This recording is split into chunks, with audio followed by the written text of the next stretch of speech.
Hey Canine Fitness friends, welcome back to my channel. My name's Caitlin if you're new here, and I love sharing dog and cat enrichment ideas, canine fitness, and product reviews. So if any of that sounds fun to you, make sure to hit the subscribe button because I share awesome content like that every single week, and I'm always excited that you guys are here. So today's video I think is a really cool and special one. This is about canine balance, and I'm focusing specifically on senior dogs, but every dog needs to improve their balance. So basically where this all stems from is a recent study I found from a rehab practitioner for dogs, I believe in the UK. I found her blog when I was searching something else, and she had a post back in May about a study that was done, and it was honestly quite fascinating. Whether you are new to canine fitness or older, or you've done it for a while, the biggest thing here is this is focused on senior dogs. And whether you have a senior dog in this current time or not, all of us are going to have a senior dog at some point. Like Diesel turns 9 this year, and I'm the first to say, if I could have a magic potion to make my dog like never age, I would take it, because he is the most perfect dog in every way, and I know we all feel the exact same way about our dogs. But similar to us, as we get older, we have issues with our joints, we have issues with our balance, with our vision. There's a lot of things that affect our bodies as we get older, and that's the same with dogs. So what the study basically was about, I think it's fascinating, and maybe you will too, but it kind of leads into what I'm going to share with you guys today. So the study was, there was 40 dogs chosen for the study. 20 were younger adult dogs, and the other 20 were senior dogs, and they lived about like 75% of their lifetime, if that gives you a good estimate on what the classification of senior is. And basically what they were told to do is to stand on this special pressure sensing mat, and they were measuring any tiny shifts in like weight distribution. And what they found, they did 2 runs. The first run was normal. They were just standing on it, seeing what they did. The second, sorry, my dog Diesel just laid out on the ground, really, and he ran into my fitness equipment. He's fine.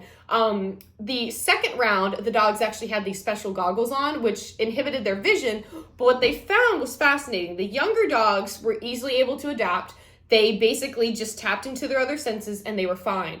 The senior dogs struggled a bit more with that, because they found out that senior dogs rely more on their vision and the owner to kind of maintain that visibility and that balance and that coordination, whereas the younger dogs didn't. So what does this mean? Basically what they found is it showed differences in front to back stability. So with us, usually ours is side to side, right? Well, dogs, it was more front to back. So what does this mean? This basically means that our dogs rely heavily on their vision as they get older. So there's a lot of things that we can do to kind of help maintain their comfortability. We can help create stronger balance and strength and kind of set them up for success for their senior years. So that's what I wanted to show you guys today. So what I'm going to do is I'm going to first give you 3 different tips, and then I want to go over some really awesome balance and strength exercises that our senior dogs could be doing to set them up for success. So tip number 1, let's get into it. Tip number 1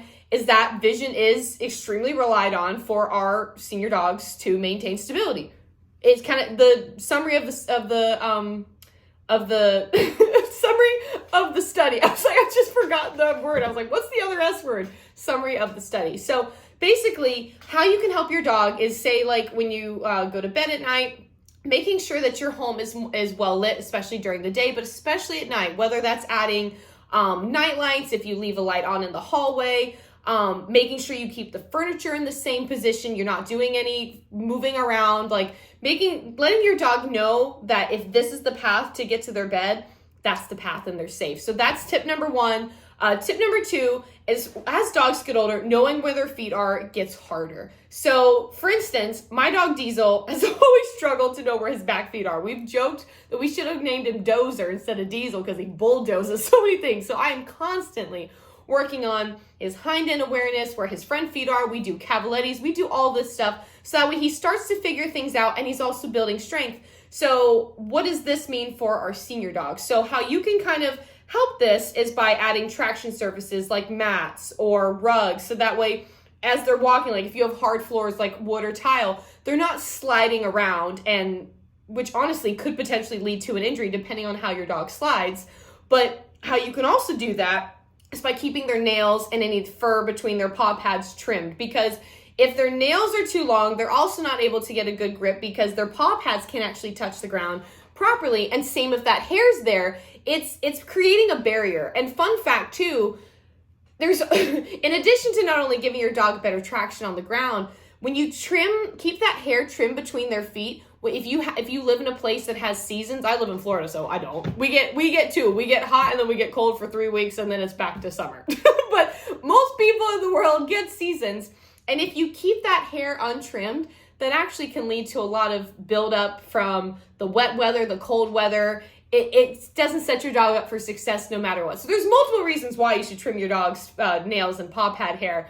But of course, we're focusing on the senior dogs, and this helps. Also, fun fact too, when you have a clear connection from your dog from their paw pad to the ground, that also sends signals from their feet to their brain to tell them where their feet are. That's kind of bringing back the canine fitness component, which is why if you look at a lot of my canine fitness videos, you'll see that all the equipment has little nubs. You'll see I use mats with the nubs.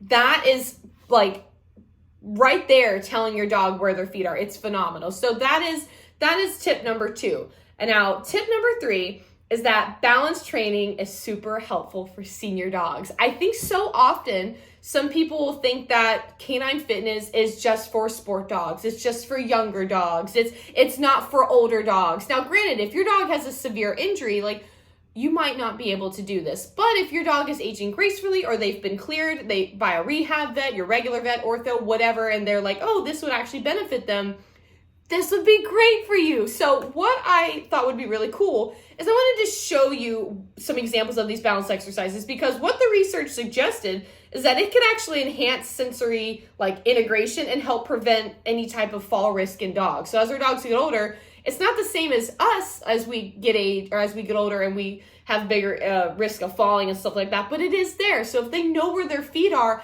and you're doing all those other tips that way they know exactly where they are, you're setting them up for success. So I'm gonna grab Diesel. Of course, he's currently right there taking a nap. I told him we were filming videos, but I don't know if he quite understood that. And I want to show you guys a couple different ways that you can increase your dog's balance and sensory just by doing canine fitness. So let's get into it. As you can tell, Diesel's very eager to show you the first one.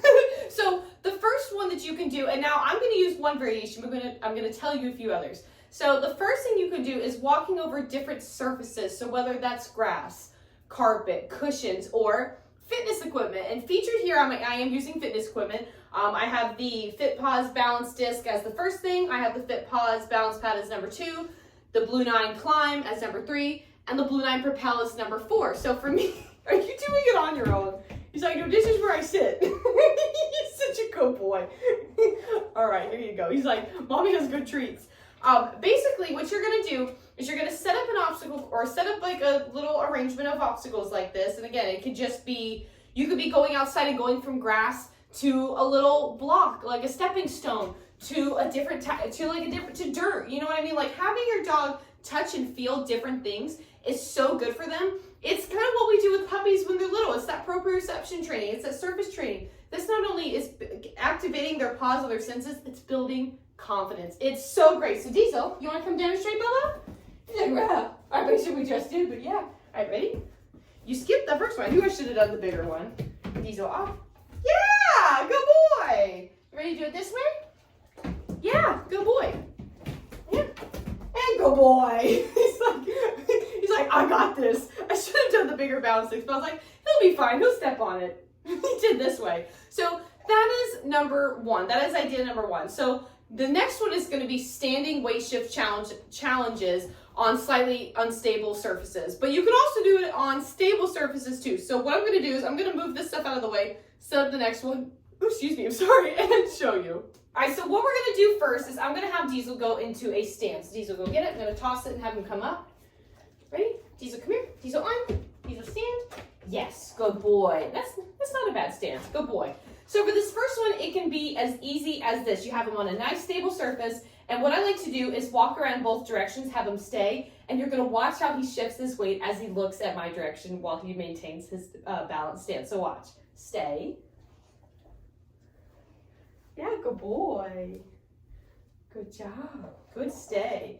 And I always do both directions. Diesel, stay. Yeah, good boy. I'm a little close to that wall because I had to fit in the frame here. Good job. And Diesel off. Good boy. So there's honestly many different ways you can level this up. What I'm going to do is I'm going to show you a way to kind of add stable and unstable as an example. Diesel, can you come right here, buddy?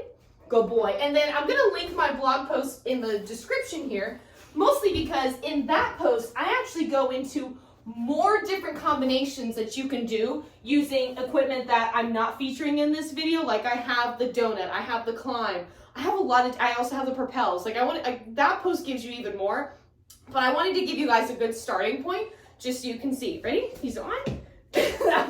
That's not it, buddy. Here, go get it.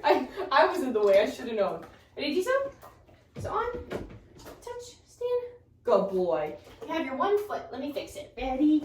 There we go. Good boy. That's a little better. Okay. So again, from here, you could easily do the walk around and have them stay, and you can just do that. Or another thing that you can do that I don't have in my post is you can also add in the give a paw. So Diesel paw. Yes. Good boy. And other paw. Yes. Good boy. So from there, he has to really balance and find his weight. Good boy. Diesel off.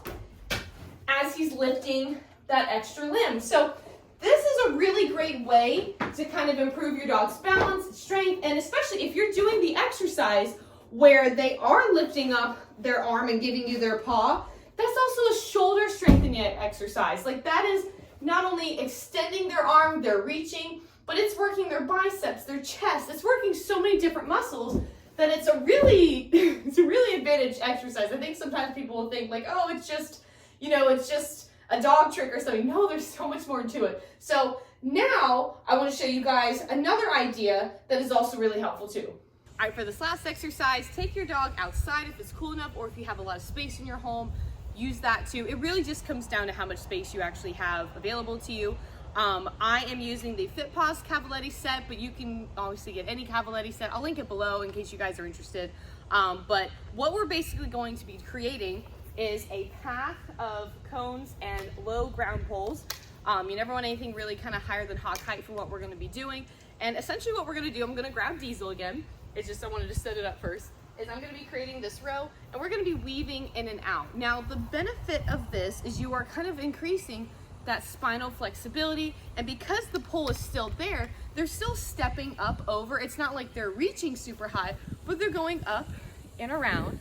And it's really good for making sure they're activating their shoulders, their quads, everything, while they're keeping their spine flexible and moving, that's the biggest thing, right? Same with us. As we get older, we want to make sure that we can curve and move. So it's a really great exercise. So I'm going to set this up.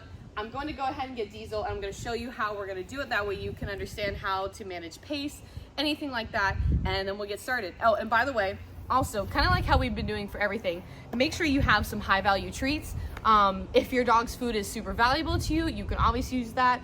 For this exercise, I have to use something different than my dog's food. For some of the other training I do with my dogs, I can use their food. But for this exercise, for whatever reason, Diesel's just like, Brad don't work for free, and that seems for free. So he has to be really lured with this. So I'm gonna set this up. So just make sure you have that. Just a pro tip. I'm actually using the turkey gizzards from Farmhouse Treats. I got them at Dock Diving Regionals. They had a whole booth set up, and it's like a really healthy dehydrated treat. It's super high value. It's made from like local farms and stuff like that. It's a really cool brand. I've always wanted to try their stuff, and my dog's been a huge fan, so that's what I'm using. So yeah, let's set this up.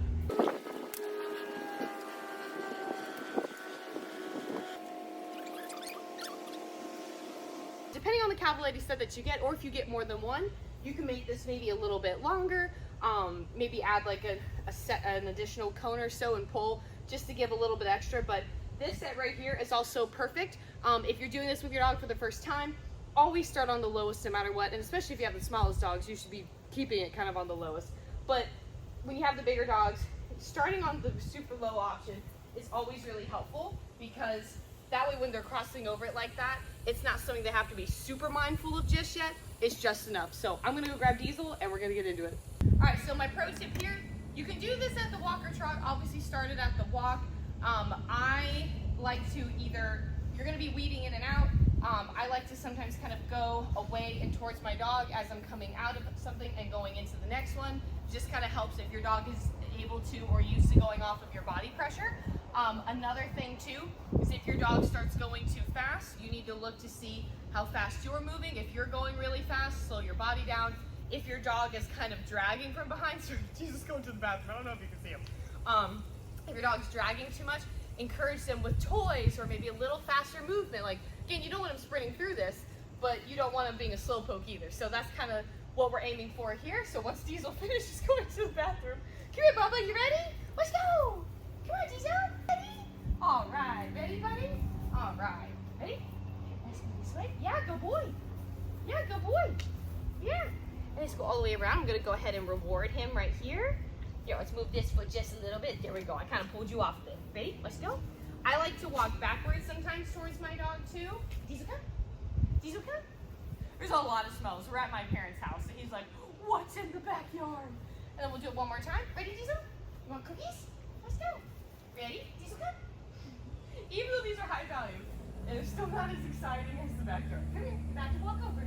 There you go. Good boy. Good boy. Good boy. Let's go around. Almost. Listen. Yeah, good boy. Good boy. Good boy. Oh, that's okay. Good boy. Go get it. It was close. You kind of missed the last one a little bit, but we're going for 80 to 85% accuracy. Your dog's never going to be perfect. You're never going to be perfect. But that is essentially what this exercise does. You only want the poles, 1 to 2 inches off the ground. It's a nice weaving exercise.